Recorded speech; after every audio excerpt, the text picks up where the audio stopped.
Welcome to the Best Advice podcast. We're joined by Andrew Braun this week, who is trying to figure out what he wants to be when he grows up, which is something I personally relate to a lot because I've spent 2.5 years trying to figure out what I want to be when I grow up and haven't quite got there yet. I think the ultimate answer is not to grow up, right? That's maybe. Then you have to figure it out. I had a 20-year journey where I'd figured out what I wanted to be when I grew up, and I got to do it for 10 odd years. And now what's next? That's the question. So Andrew, what do you want to be when you grow up? That's a really good question. It actually, before you invited me on, you asked me to think about something that, or a philosophy or something that has guided me over the years. And I sort of landed on two. And the one I landed on was what I was going to talk about, but the other one is actually specific to this topic. So it was something both were guided from my grandmother, but she basically said age is a state of mind. And sort of what does growing up look like and mean? Well, for me, it's sort of never growing up, really. And really, so what that then means is, what do you want to do? Well, I'm always exploring and I'm always curious and I'm always interested. And I think if I reflect on my career, I've never known what I wanted to do. I've known what I didn't want to do, but I've sort of bounced around a bit. In fact, until Netwealth, I pretty much didn't have a job for over 2 or 3 years. Now, you could say that that's because I got bored pretty quickly or things like that, and it's probably true. So what does the next part of my career look like?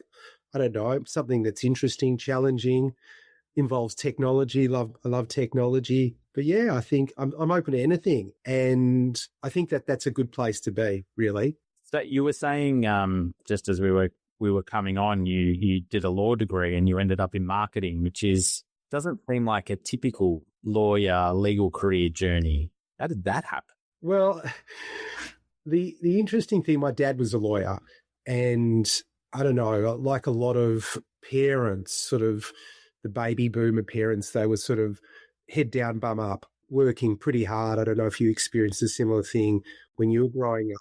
My dad's a lawyer as well, which I was about to jump in and say that made me not want to be a lawyer. And then ironically, I've spent the last 15 years of my career reading legislation and consulting on it. So I've gone the other way, unfortunately. Yeah. So I never wanted to be a lawyer, but I always thought that it would teach you some good skills, which it had. And I always thought that it would get me a job, which it did. So I always felt that being a lawyer was on the wrong side of the deal. You were always chasing someone else's tail. So I never wanted to be a lawyer. And in fact, I did, for my sins, I worked a couple of years as a tax consultant, just looking at tax legislation at PwC. That was when I graduated. And that really put the nail on its head. I was like, there's no way I'm going to be reading legislation. I'm falling asleep reading legislation. And then I joined a startup. Technology startup. This was right at the beginning of the internet. Before anyone knew what a website was, I was selling them to people. I built Coca-Cola Amador's first website and Vizzy's first website, and all of these big brands in Australia. I was pitching to their board about what a website looks like. So it sort of feels a bit full circle when we talk about AI now. I feel like we're pretty much back there again.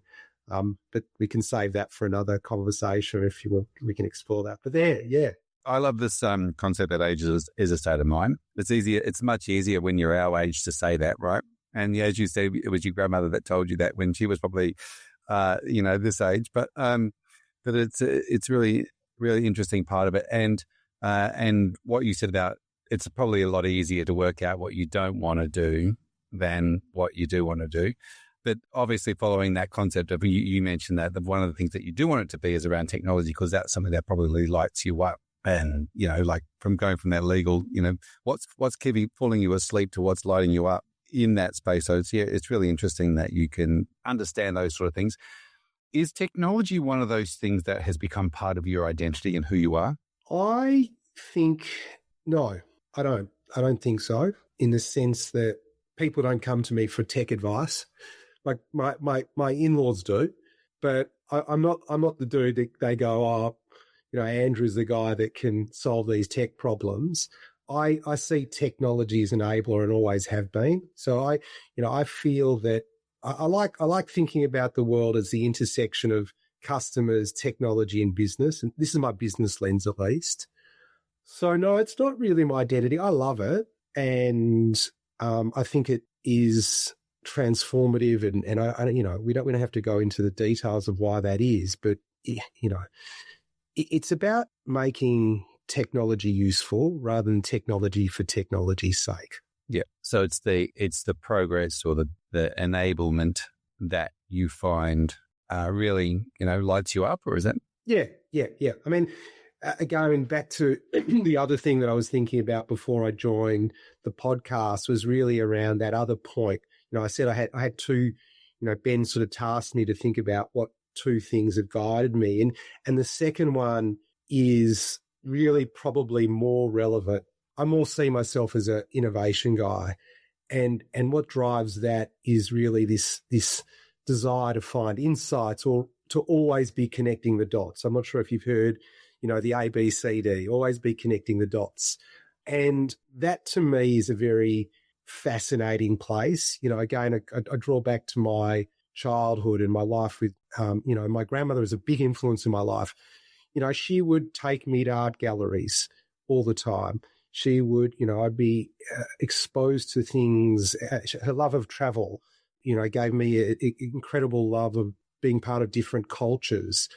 I studied economics, which interestingly is really around culture and the economic side of culture, but, why we behave and work as a large group.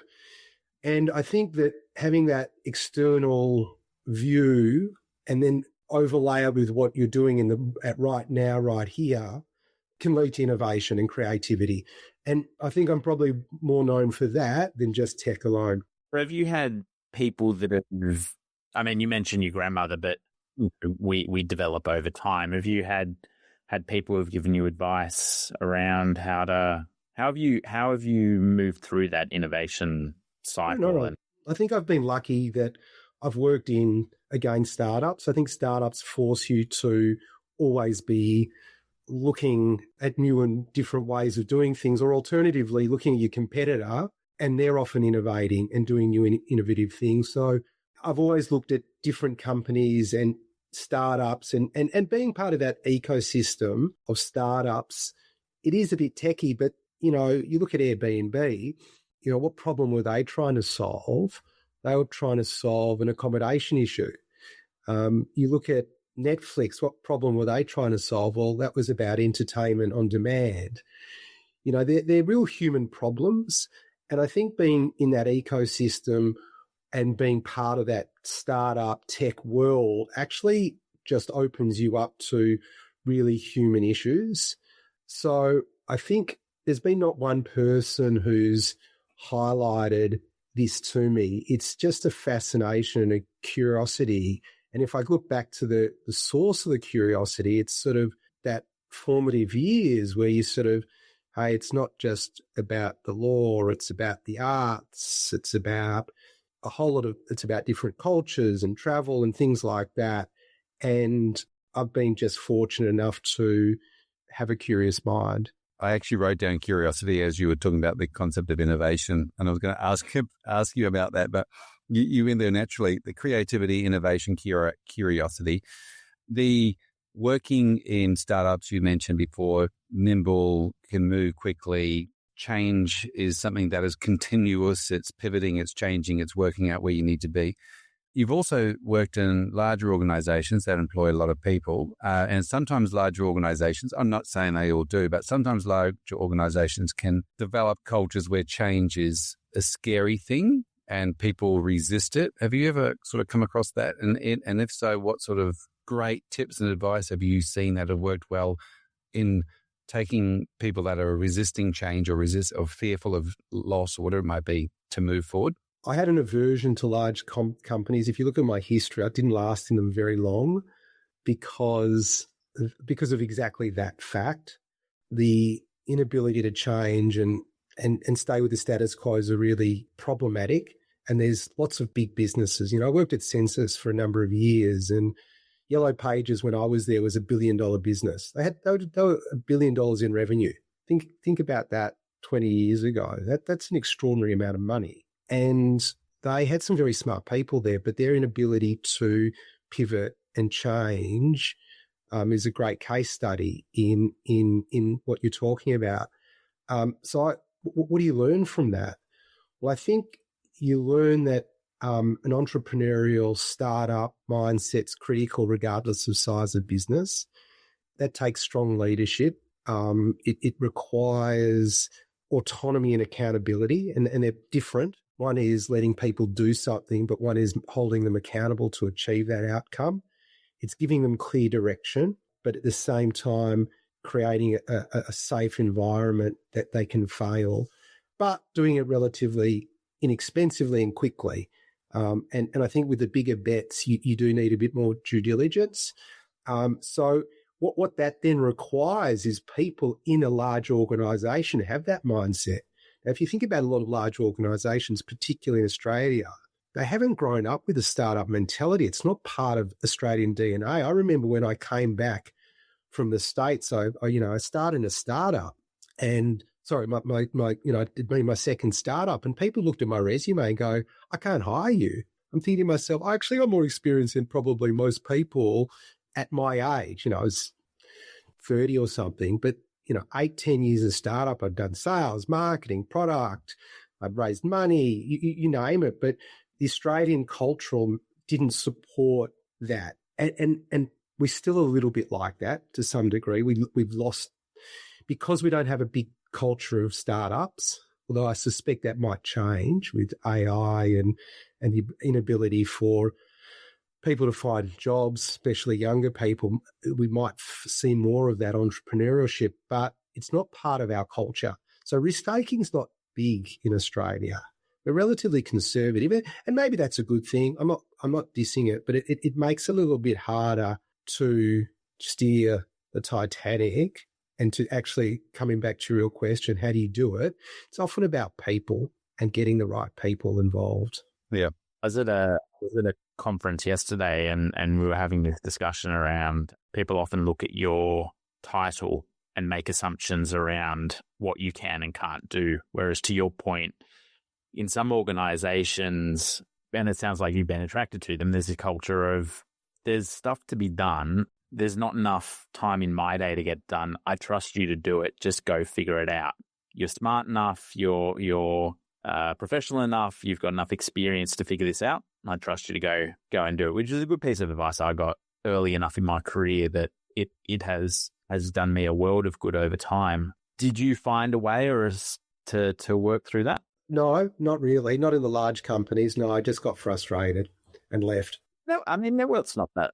Is it? Oh, no, Netwealth. No. So, no, Netwealth, I wouldn't put into that classification. I sort of see my sort of three styles of businesses I've worked for: startups, scale-ups, which I think Netwealth really was and is, although I think it's starting to get to that enterprise size, 800 or so people. And then enterprise, thousands of plus, the Censuses of the world, the Coles of the world, even Price Waterhouse, which are, deeply embedded cultures that have been around for a long time. I think, scale-up business is always the most exciting. They've got resources and they're growing at the same time. I was so lucky, and I feel blessed that I got an opportunity to be part of the Netwealth story. As you were talking about that concept of Australians, I was thinking of the concept of, they do like there is a comfort zone. A lot of businesses in Australia are in a comfort zone, right?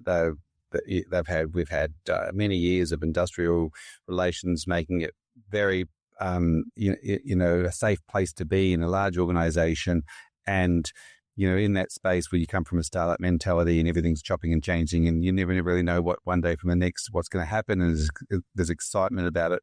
That change mentality for large organizations, to me, is it almost feels like it's like people are in their comfort zone and there's no need for change, right? Like if in startup mentality, if things aren't working, the business might not be there tomorrow. So there is a desire to, there is more of a desire to embrace curiosity around what's around the corner, or innovation, or all those types of things, because it's almost forced upon small businesses or startups. Yeah, absolutely.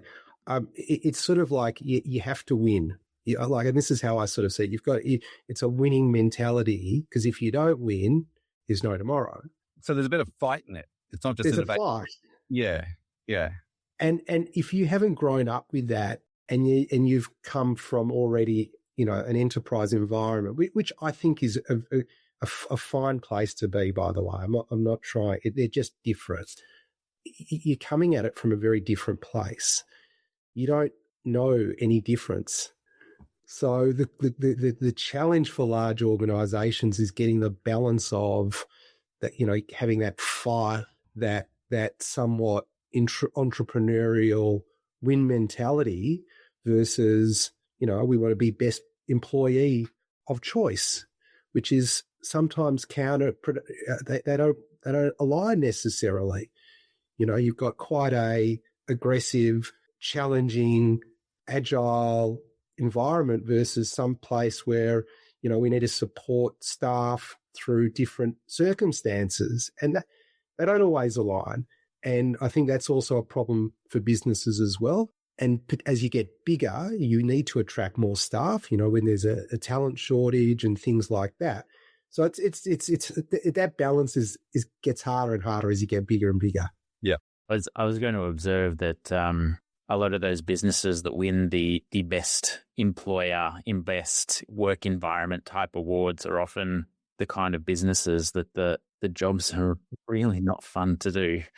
It's and so they almost have to make up for it by having these great HR programs that keep you engaged, because otherwise they'd be losing everyone every 5 minutes. Now, Andrew, you mentioned you saw the two main pieces of advice that your grandmother has given you, obviously around, it's the state of mind is a big aspect. What was the second area that you really dug into? It's really around curiosity, and I think where I've sort of landed over my career, it's landed in this space of always be connecting the dots.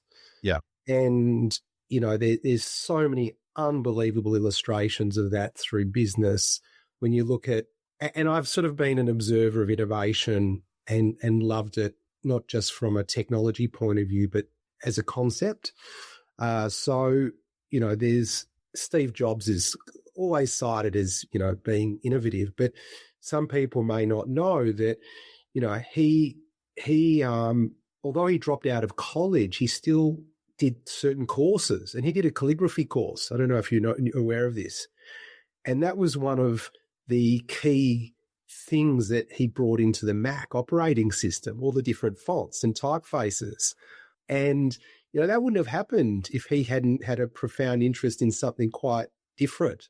Another great example I like using is Van Phillips. Van Phillips lost his leg in a water skiing accident, and he just couldn't get his head around using the prosthetics of the day. So he observed how cheetahs ran. And you know where this goes? He actually created the J-shaped carbon fiber blade that athletes use in the Olympics. And he worked with an aerospace engineer to create that. So, all these calls from different places can create innovation. And I love that. And I think that if you've got a mindset of always connecting the dots here, here, and here, you can build something that's quite creative or interesting. And I've applied that probably not as innovatively as, guys like Van Phillips or Steve Jobs or, James Dyson, with his, Dyson is one of the great innovators as well. But you can do it in a small scale. You don't have to be like that and be as creative as these. You can take it to your job. And I've been fortunate enough, and marketing's a great place for it. We're creatives at heart, so we have the license to maybe do things a little bit more than other parts of the business. So, at Netwealth, I had lots of opportunities to live and breathe that philosophy. So I'm imagining then, like the concept of connecting the dots is opening your mind and your vision to see, to step back almost and see things as they are or externally, and then connect them, but then actually narrow right in to actually solve and fix those problems. Have you seen that in your career, sort of connecting the dots and then getting right into getting really specific? Yeah, I can give you examples of stuff, in a marketing sense. So, you go to a lot of expos. Netwealth was sponsoring lots of different conferences, and I was observing the behaviour of salespeople at conferences. Typically, they didn't stand at the stand. They're off walking around, they're chatting to people, they're building relationships. So I went, well, what's the purpose of the stand? And I went, it's actually a billboard. So I started looking at the best billboards in the world and went, how do I bring a billboard into the expo? And we had some pretty cool billboards or stands over the years. That's sort of one example. The other example was really around positioning Netwealth. When I started, I think there was a lot of debate. Are we a technology company? Are we a wealth management business? I think this is when it was before it was cool to be a tech business. And I basically pushed pretty hard at positioning Netwealth as a fintech. And that was, again, taking cues from software businesses around the world. So the insight there, or trying to connect the dots, were that we're in a very staid industry, and how do we create a differentiation, and where do you look to from that? And, so the insights came from companies like IBM, from, HubSpot, and we created, I think what you'd agree, a brand that wasn't just a financial services or wealth management business. And that was 13 years ago. It's obvious now. But I think at the time there was some debate whether what we were. So, there's lots of other examples that I could probably call on where the insight, or, you draw on different experiences that drive action and outcomes. Yeah. Well, I think that's, that from my observation in that is you actually ended up doing that so well that there is this massive debate now about whether or not platforms are products, or whether or not they're a technology layer for financial services. And the challenge being is there's plenty that aren't anywhere near that yet. But there are some that are leading the way and almost behave like that, but they don't fit naturally in either bucket. And it's a bit confusing at the moment. So that innovative way of thinking about how do we actually deliver the best services to the people that we need to get them to make lives better and to make this work more efficiently and in a much better way, I think is, bringing those dots together is the right way to be thinking about these things. Yeah. Particularly when you're talking about human behavior here, we're talking about, wealth advisors in their day-to-day job. Technology shouldn't be a friction point. And, I've done a lot of UX design and human-based research. And, I'm a big fan of things like frameworks like Jobs to be Done. Now, Jobs to be Done framework basically reframes the need of someone, whether that be someone mowing the lawn or someone, filling in a rebalance on a platform. What are they actually trying to achieve from that? And if you work backwards from that job, that is the need, and that then helps you design something better for them. And then if you overlay what's happening outside of the world or your particular industry, you can actually come up with some very creative solutions. Yeah. So did you come to that naturally, or was there someone that sort of influenced you or gave you good advice to start looking outside of financial services, in this case, at some of those technology companies? There's not a person. I have always been an incredible digester of information. So books, back in the day, it was books. Today it's podcasts and Substack articles and short videos. And I think, so there's not ever been a specific person. And I think different points in time, there have always been influencers, but not one person. And I think I've been fortunate enough to be comfortable reading and digesting information and reflecting on it. I think you can read and stuff. And I think one of the challenges with AI at the moment, and I just changing the topic slightly, is AI is a wonderful producer of content, but it actually produces too much and sometimes too hard to digest. So you get these reams and reams of information and you go, oh, I'll just hit next. And you're not digesting it and understanding it, reflecting on it. One of the things I did when I left Netwealth was, I think I mentioned this to you, Ben, I actually spent probably 8 to 10 hours just walking around the park, reflecting on and talking into a recorder, reflecting on all the things I've learned and recording it all. And it's giving yourself the luxury to think about what you've just experienced. I was a big fan of going to conferences, and I still think it's a big opportunity because you mightn't hear a great speaker, you might hear a handful, but you also get to reflect and sit and think about your own world. So lots of conferences I went to and I have, and seen amazing speakers and not so many amazing speakers, but always with a view to take some time out.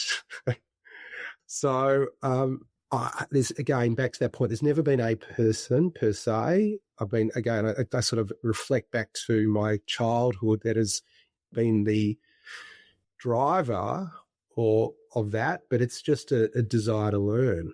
Andrew, I wanted to ask you a lot of who we're talking to in this podcast is, professional firms, smaller businesses, etc., or even for larger organizations. Connecting the dots is great, excellent. Finding the dots to connect is probably the first part of that. Obviously, you talked about, learning and absorbing and being open-minded. Finding the dots in the noise is probably what we're getting to at the moment. Like, it's very hard. Now we're getting so much noise, as you mentioned, with a lot of information out there. What tips do you give to professional firms, smaller businesses that are trying to find those dots to connect in the noise? I think, I reflect on sort of my Venn diagram: business innovation and business technology and customers. I think you start with your customers. It's easy to say you listen to your customers, and being customers first. It's very easy to say, but the question is, are you really listening to them? And what I mean by that is, do you aggregate feedback and reflect on what that feedback looks like? Do you listen do you give tools to the front line who are talking daily to your customers and give them a voice and an ability to share that information with the decision makers, senior management? Are you on the tools and dealing with your customers, or are you a step or two removed from it? I think being customer first is having a mindset that you are customer first. It's very easy to say customer first, but it's not profitable, or but I don't have the staff for it, or but something else. All of a sudden, you're not customer first.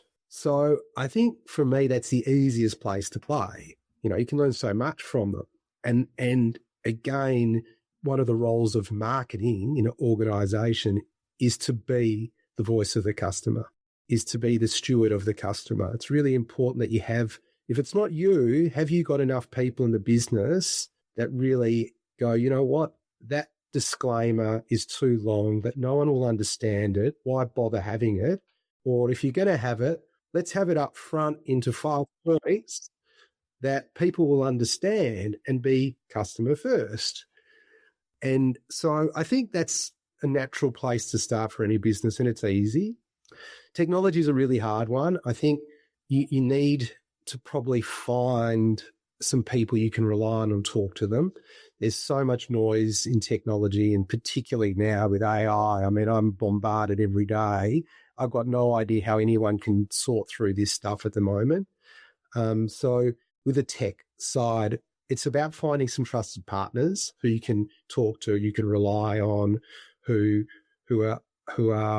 know more than you do, who have a business lens too. You can get some tech people who just want to give you the next shiny toy. And I don't think that that's particularly useful. I'd almost prefer to be a few versions back. But again, with some businesses, often the younger generations are more familiar with this stuff. So, do you have some tech champions? And then the business side, you can overlay that, but you've got to, if you have all those three together, you can certainly have a very good first step. How do you learn about stuff outside of industry? How do you learn about what accountants are doing, architects are doing, doctors are doing, engineers are doing? Well, at Netwealth, we used to run study tours overseas and stuff like that. And the primary driver of that is to help businesses to understand what else is happening. So there's opportunities like that for some firms. You have to force yourself outside of your comfort zone, which is hard. The Melbourne Design Week is next week. I suspect no one would be thinking about that going unless they had the time. And if you don't make the time, you wouldn't go. But there's a lot you could learn from Melbourne Design Week, from lectures, from talks. So it's about eking out that time, whatever that looks like. One of the great things that I've learned more recently is about networking as well. And I think that's another wonderful way of learning about what's happening outside of your area, and do enough businesses or business owners network enough with people outside of their industry, and do they have enough other relationships outside of their industry where they can learn from? So that'd be some of my tips, reading, and then giving yourself enough time to digest and think about these things. Yeah, I like those concepts. Thank you. The shiny object thing, I think I'm incredibly guilty of. But, reflecting on some of even the work Fraser and I have done going back nearly 10 years, creating that standard operating procedure or that map of what your business flow actually is, or what the laws or regulations require you to do, and finding the right tools to actually solve those problems or do those jobs or do those tasks as efficiently as possible becomes incredibly important, because otherwise you are layering up. I was listening to a podcast yesterday where they were mentioning they did a audit of their technology, and they had 220 different systems that they were trying to do, and each of them was doing a single bespoke thing, but none of them talked to each other. In fact, one system was so bad it had 8 different IDs for the one person, all different. So one was ABC, and one was 123, and one was AB 1793. But it was because they didn't have this picture of what they were doing to find those actual right tools. And I think, you can find the right solutions, you can find the right tools, you can actually make yourself more efficient and better if you know what you're doing. Whereas if you don't know what you're doing, then it just becomes a mess. Andrew, I've got a question for you, because the theme of this being obviously joining the dots and going back to your Venn diagram of, customers and clients and understanding what their needs are, understanding what good business is, and then understanding the innovation or the tech or the whatever, almost the connecting points to the dots. How much of those dots are all have to be about the client, and I think, or the consumer or the client or the person whose problems you're trying to solve, because I think sometimes we just are trying to push things into a process that doesn't need to be. I think somebody said once, if you've got a terrible process and you use innovation to speed it up, you're just bringing something terrible quicker. How many of those dots need to be about the customer? If you define the customer broadly, it can all be about the customer. And let me explain that.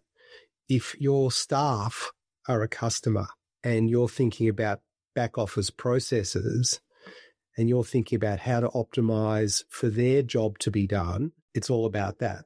If it is about the end client, great. If it's so I think it's how you define customer.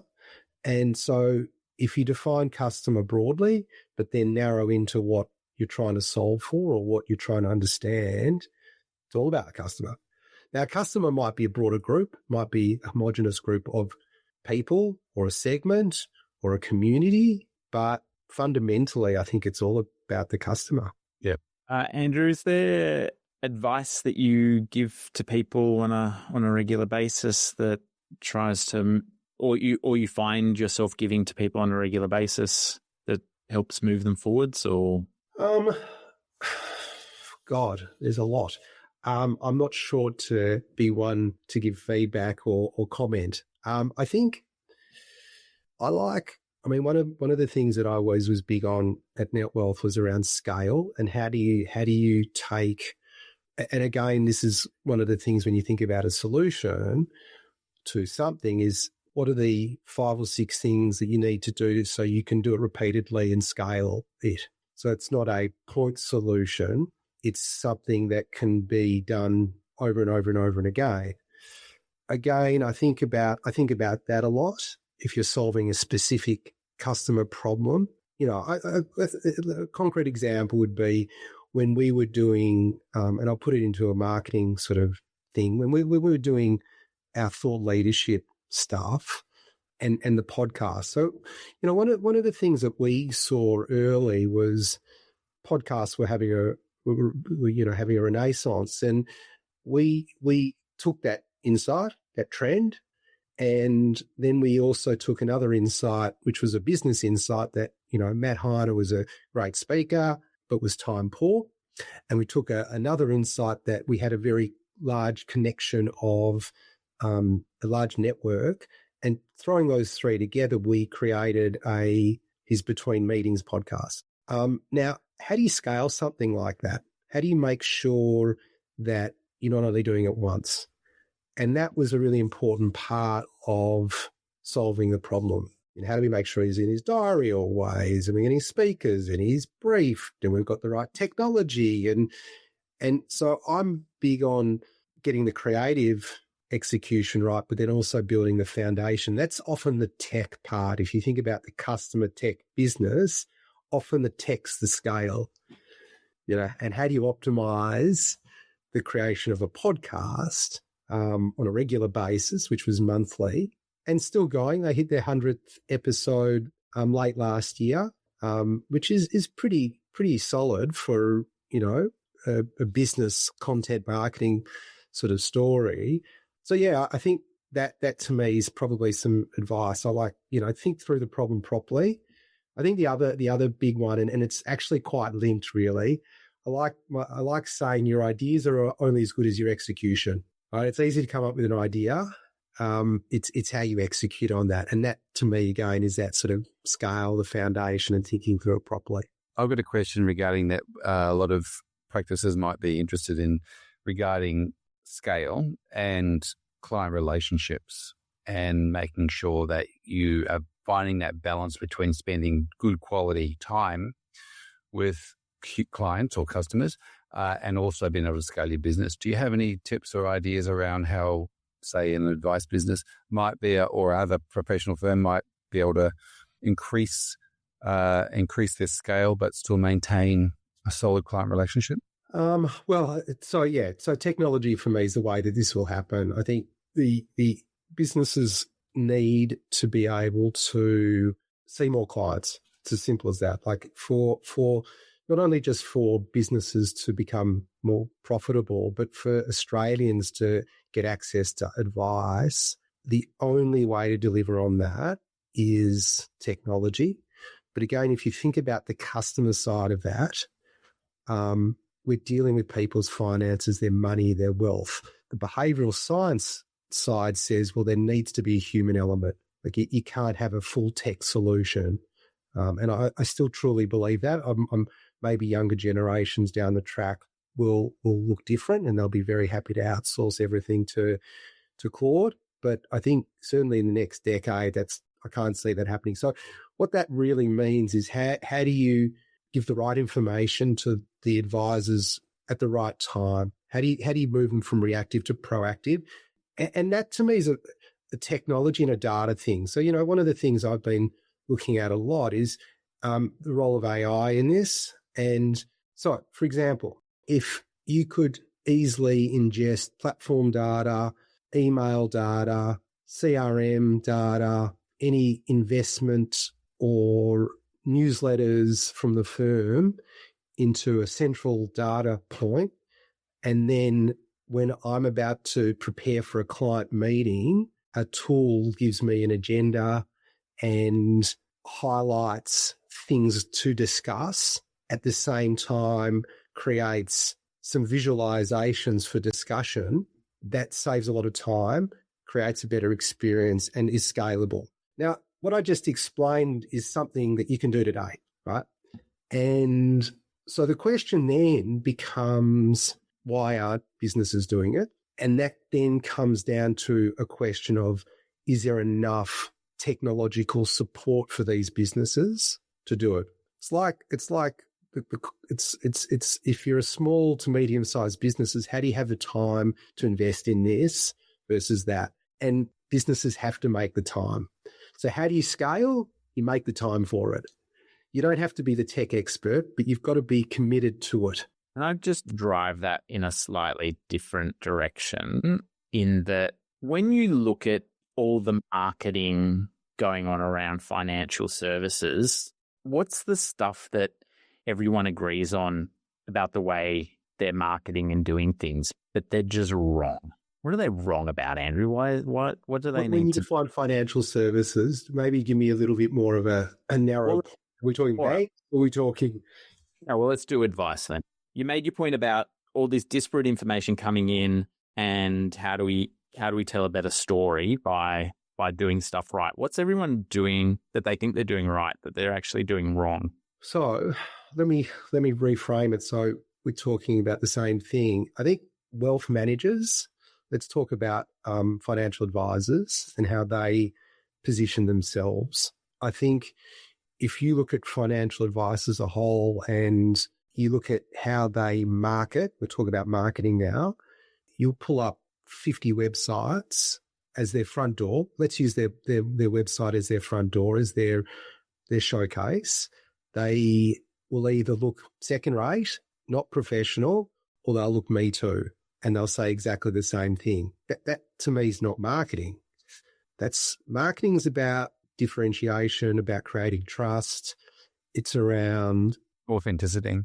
It's also about, building something that stands more than just your service, because a lot of the businesses will provide for that. So if you fast forward, this is the interesting hypothesis or thesis. If you fast forward and you get to a point where advice firms can scale and they can see times 3 the amount of clients they have, what becomes the challenge then? Sales and marketing.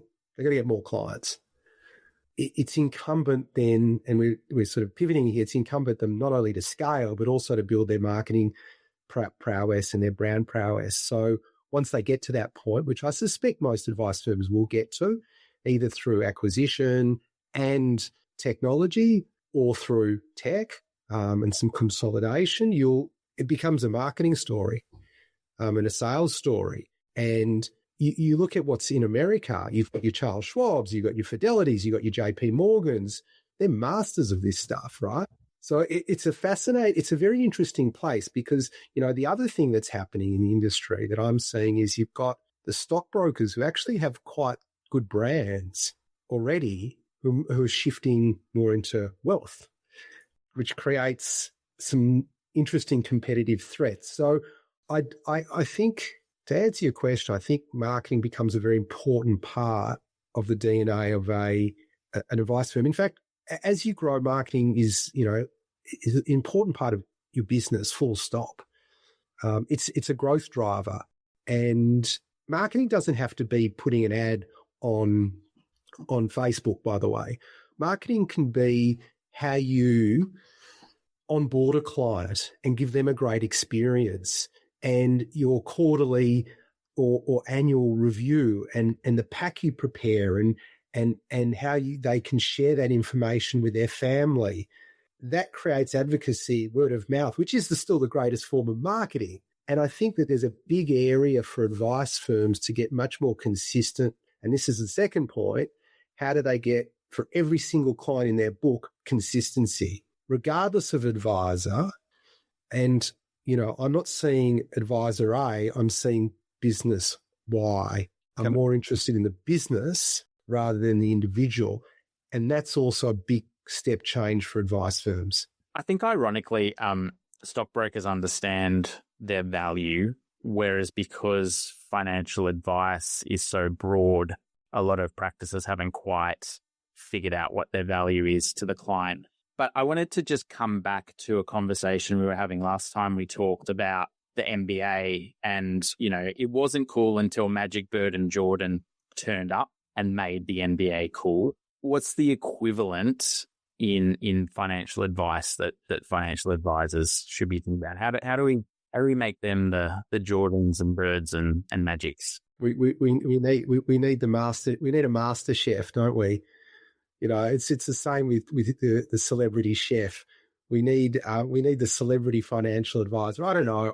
I'm not sure if there's a magic bullet there. I think it's more around the professionalization of the industry, around businesses recognizing that they're not individuals, they're businesses, and having that growth mindset that this is important for their business. It's a tricky one. I want to go back to that part that you mentioned before around the marketing. Obviously you got branding, you got marketing, you got advertising. I think analytical people can be very difficult, can find it very, very hard to tell good stories, and the storytelling aspect is often lost in that. And the other day, an advisor was saying to me about why they got into advice, and they'd seen this, and their parents and their mother had gone through that. Like they had this story, which was really powerful. And I think a lot of those powerful stories about the difference, the value of advice they're lost. And I think we should probably go back to that. And the other thing was around that concept of what is professionalism, and is it the off-the-shelf version of professionalism, which was an accounting firm 30 years ago, right? Is the idea of a professional somebody who has to be in a professional office with a professional this, and is it? Do you have to have all of the right, that idea of professionalism? Where is it, or is it just making sure doing everything you can to protect your clients, or what? So I think we can get a little bit lost in this old school of what professional is. When I think about professional, I actually think about well-run businesses rather than that definition of profession. Every business will have their definition of what well-run is. I'll give you, it just occurred to me, I go to a physio, and my kids go to the physio too. They love it because they play so much sport. But the reason I'm saying this is the physio is an open physio. All the physios, there's 4 physios, and it's fully open. So when you go there, you're actually amongst 4 other or 5 other patients, and they're talking to you, and it actually has created this environment where you're not in rooms seeing someone. You're actually part of a business. So you're less inclined to, I'm going to see this person. You're more inclined to be part of a thing. And I love it. And it's probably not for everyone, but it's an interesting take on that individual versus business view. And I think, to me, that's sort of what professional is. Yeah, interesting. Yeah, professional organization with a structure and a culture and a way that they do things. Exactly. Perfect. Ben, do you want a last question, or you want to? No, I think that was that felt like a great place to stop there. It's not professional to be inefficient. It's not professional not to tell those stories. It's not professional to be unengaging. It's not professional to be not professional. So, no, I thought that was a good spot to finish there. Andrew, where can people find you? Where can they learn about what you're doing at the moment as you're trying to figure out how you grow up, and maybe they want to help you grow up? Thanks, Ben. Best place to catch me is on LinkedIn, Andrew Braun, and always happy to chat. It's sort of one of the new me's to make sure I'm networking a lot. I think that's certainly what I want to do when I grow up, make sure I'm well connected, not just connecting dots, but with connecting people as well. And I have to say, I've been enjoying some of your exploration of ideas that you've been doing on LinkedIn more recently. So I encourage everyone to have a look at those. Thank you for your time, and thank you everyone for listening in, and we will catch you in the next episode. Thanks, Ben. Thanks, Fraser. Thanks, Andrew.